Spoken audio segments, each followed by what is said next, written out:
A man disguised himself as a valet and drove off in a customer's luxury car. But he didn't do it for the money. He did it to make a video. He quickly drove the car to a planned location. His friends rushed to install hidden cameras. Then he sped off like crazy, taunting the cops while on the run.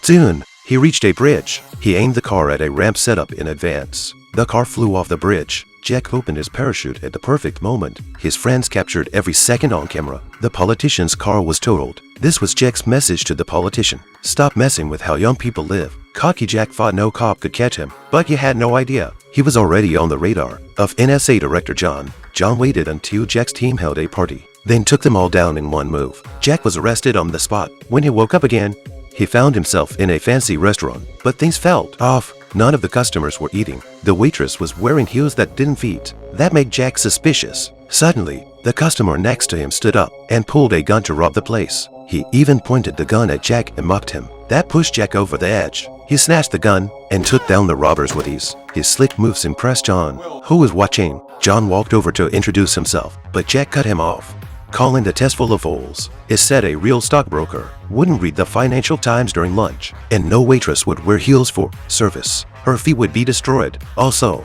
no real robber fires a gun if it's loaded with blanks. He knew from the way of the gun that it had no bullets. John was even more impressed. Jack had passed the first test, just one more, and he could officially become an NSA agent. But Jack didn't care. He shouted that he wanted out, so John put him back to sleep. This time when Jack woke up, he was on a military plane. Everyone around him had also passed round one. Once the plane reached its destination, soldiers strapped parachutes on them and shoved them out of the plane. They hit the ground hard and dazed, so they stuck together, but soon they ran into warlord troops. Jack thought it was another setup staged by John's team, so he purposely provoked them to get disqualified faster. Instead, he got a brutal beating. Then they tied him up and took him to a base. Soon after, government forces raided the base. Jack used the chaos to escape, but the army mistook him for a warlord. A helicopter chased him relentlessly. Jack had no choice but to move fast. He dove into a pipe to hide. The chopper assumed he was dead and left. Once it was gone, Jack ran, only to be caught again by John's men.